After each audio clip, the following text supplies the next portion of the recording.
Hello students, in this video we are going to start our new chapter number 7, Indian economy. So let's start with introduction. India is a country of rich cultural diversity. It is the largest democracy in the world, democratic unit among diversity of various languages, caste, creed, religion, cultures, traditions and so on. Thus India has a unique identity. यहाँ पे India जो है वो most rich cultural diversity यहाँ पे होती है। कई अलग अलग तरह के पीपल यहाँ पे रहते हैं और लार्जेस्ट जो है वो डेमोक्रेसी यहाँ पे जो है वो अवेलेबल है, लोकशाही जिसको हम बोलते हैं। तो यहाँ पे जो भारत जो देश है वो लोकशाही का देश है। यहाँ पे अलग अलग लैंग्वेजेस, अलग अलग कास्ट, अलग अलग क्रीड, अलग अलग रिलीजन, अलग अलग कल्चर और अलग अलग ट्रेडिशंस के लोग यहाँ पे रहते हैं और सारे इंडिया में इस तरह की डाइवर्सिटी दिखती है। इसलिए इंडिया की अलग तरह की जो आइडेंटिटी है वो यूनिक आइडेंटिटी इंडिया की है। India was named Bharat in the ancient times after the name of the son of king Dushyant and his queen Shakuntala. पहले इंडिया का नाम भारत था। वो भारत जो किंग राजा दुष्यंत थे और शकुंतला रानी थी, उसका बेटा, उसका नाम था भारत। उसके नाम पे जो है वो रखा गया था इंडिया का नाम एंशियंट टाइम्स में, पहले के टाइम में। In the country was extremely prosperous and known for its agriculture, traditional craft and trade, which attracted many foreigners for the purpose of trade. India के जो prosperous थे, एक्सट्रीमली prosperous इंडिया कंट्री जो थी वो ज़्यादातर agriculture जो उनकी activity थी उससे, ट्रेडिशन क्राफ्ट जो इंडिया के थे उससे, और ट्रेड इंडिया का था उससे कई फॉरेनर जो है वो उसमें अट्रैक्ट होते थे और ट्रेड के पर्पज़ से इंडिया में आते थे। However, the foreigners who came to trade started ruling over us in order to exploit our rich resources, and thus they ruined our ancient economic and cultural heritage both.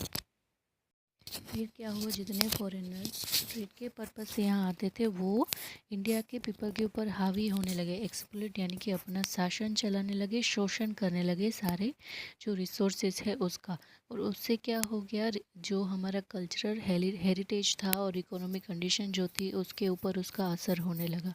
Between 1526 to 1858, that is between the 60th and 90th centuries, the Mughals ruled the entire nation or some religion. Besides the French, the Portuguese and the Dutch also ruled over some parts for some time. यहाँ पे क्या हुआ था, फिर foreigners जितने भी trade के purpose से इंडिया में आते थे वो सारे इंडिया पे राज करने लगते थे, इंडिया के लोगों का शोषण करने लगते थे। उससे क्या हो गया, बिटवीन 1526 टू 1856 के बीच में, जो 16th century and 19th century के बीच में जो है मुगल्स का राज हुआ।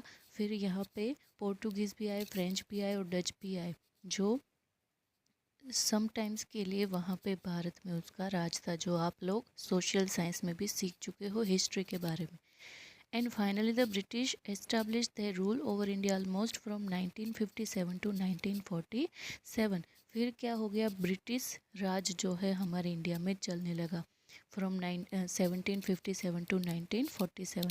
The period from 1757 to 1858 is known as the period of East India Company Raj, as this company of British origin came here to trade but also established its rule, and later from 1858 till the midnight of 14th August 1947 the British established its government in India. फिर क्या हुआ, British company जब India में आई तो British east India company का India पे जो है वो राज चल रहा था।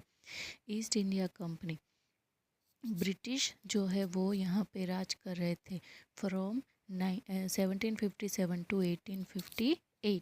1858 जो है उसकी 14th अगस्त की मिड नाइट तक उनका राज चला। फिर 14 अगस्त 1947 तक ही उसका राज चला। फिर जो है वो British established it's government in India. फिर जो है हमारे देश को आज़ादी मिली और उसके बाद जो है इंडिया में गवर्नमेंट अपनी खुद की जो है वो क्रिएट हुई। तो तब तक जो है वो जितने भी ट्रेड के पर्पज़ से फॉरेनर्स इंडिया में आते थे वही अपना जो है वो राज चलाते थे। ये बात हो गई Indian economy. Before independence, independence के बिफोर जो है इंडियन इकोनॉमिक किस तरह की थी. Now next topic is Indian economic before independence during the British rule.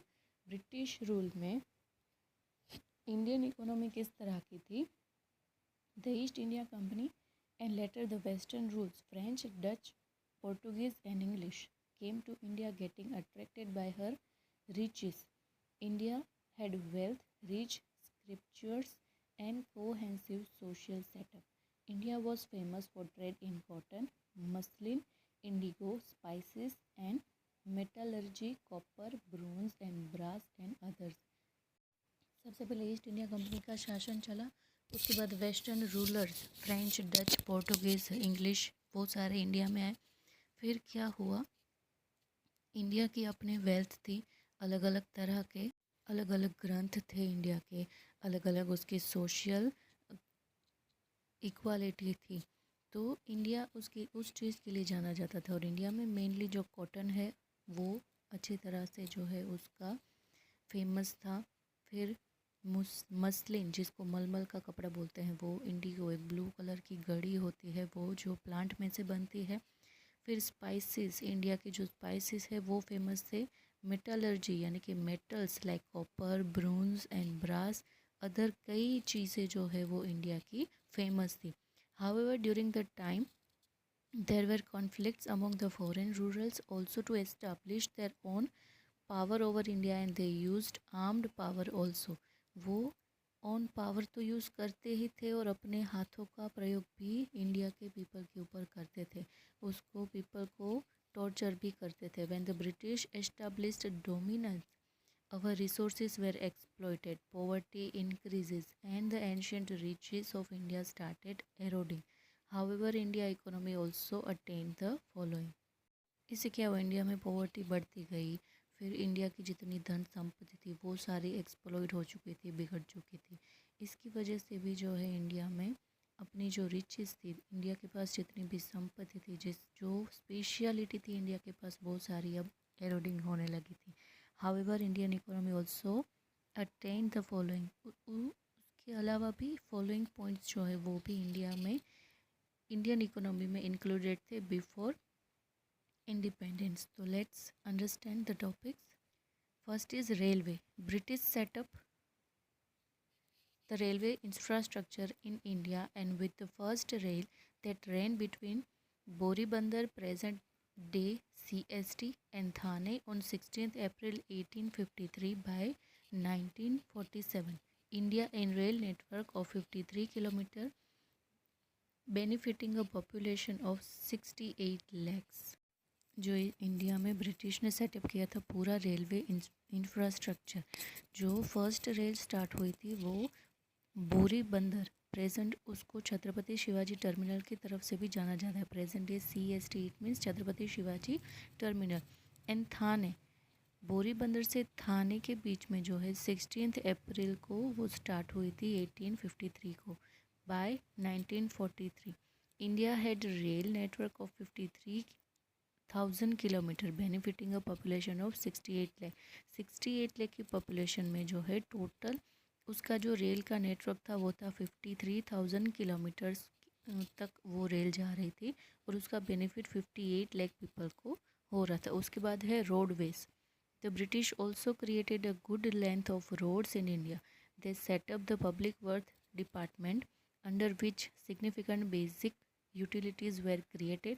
By the end of 19th century, there were a total of 2,78,420 kilometers of roads, which increased to 4,47,105 by 1943, of which 32% were concrete, it means pakka road, and 68% were kacha roads.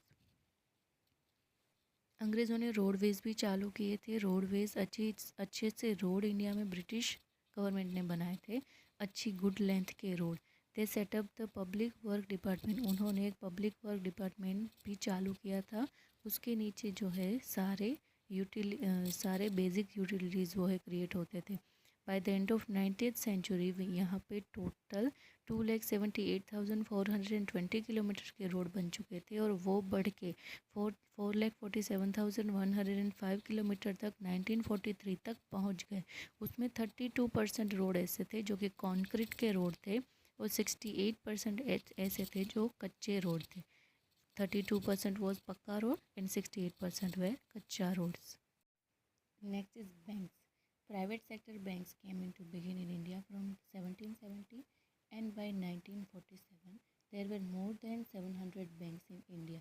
1717 से लेके 1946 तक private sector की bank भी 700 bank यहाँ पे बन चुकी थी।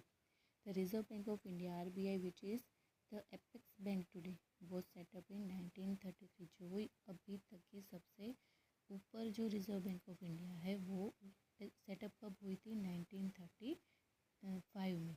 तो ये थे banks. Next is social structure. Certain wrong social practices were abolished during the British rule. For example, prevention of female infanticide, सती प्रथा एक्सेट्रा। ब्रिटिश शासन के दौरान कई ऐसी जो प्रथा थी भारत में उसकी भी नाबूदी हुई है। Certain wrong social practices were abolished during the British rule. For example, prevention of female infanticide. It means that गर्भ में ही जब बच्ची को मार देते थे वो। उसके बाद है सती प्रथा भी वहाँ पे बंद हो गई। उसके बाद है agriculture. Indian agriculture suffered from high revenues. The system of zamindari, landlordship and other acts of the British, there was exploitation of several type and poverty in this sector started increasing. अब यहाँ पे एग्रीकल्चर में भी कई तरह के high revenues आए। Agriculture जो सफ़र करा था हाई रेवेन्यूज़ में, वहाँ पे ज़मींदारी की सिस्टम थी, लैंडलॉर्डशिप की सिस्टम थी and other acts of the British शासन में ये भी जो है वो प्रथाएँ चली आती थी। There was exploitation of several types and poverty in this sector starting increasing. Zamindari का शोषण था। फिर लैंडलॉर्डशिप, यहाँ पे जो है कई तरह के पीपल उससे सफ़र कर रहे थे। इससे क्या हुआ, पॉवर्टी जो है वो इंक्रीज़ होती थी। To give an example, after industrial revolution in Britain the British made Indian farmers grow more indigo and fulfil the need of the textile industry. जब जो है इंडस्ट्रियल रिवॉल्यूशन हुआ ब्रिटेन में, उसके बाद ब्रिटिश गवर्नमेंट ने इंडियन फार्मर्स को ऐसा फोर्स किया कि आप जो है वो इंडिगो का जो ग्रो है वो ज़्यादा बढ़ाओ। इंडिगो जिसकी वजह से टेक्सटाइल इंडस्ट्री जो है वो इंक्रीज़ हो सकती थी। However the farmers had taken a loan to grow indigo and incurred losses. फिर फार्मर ने क्या किया, इंडिगो के ग्रो करने के लिए लोन लिए और लॉसेस भी करने लगे। The British government did not waive off their loans and the farmers started incurring and accumulating debts. फिर जो ब्रिटिशर थे, जो ब्रिटिश गवर्नमेंट थी, उन्होंने उनकी लोन जो है वो वापस नहीं की। इंडिगो की वजह से फार्मर्स को कई नुकसान गए, कई लॉसेस सफ़र करने पड़े। उसकी वजह से फार्मर जो है वो अक्यूमुलेटिंग डेब्ट्स, वो उनके ऊपर जो है वो लाइबिलिटी बढ़ती ही गई। तो ये एग्रीकल्चर की सिचुएशन थी बिफोर इंडिपेंडेंस। तो स्टूडेंट्स, इस वीडियो में हम यहाँ तक रखते हैं। नेक्स्ट जो वीडियो होगा उसमें इसके अलावा जितने भी टॉपिक्स हैं उसके बारे में हम डिस्कस करेंगे। तब तक के लिए जितना इस वीडियो में सीखा है घर पे ज़रूर उसको रीड कीजिए, रिवाइज़ कीजिए। Thank you.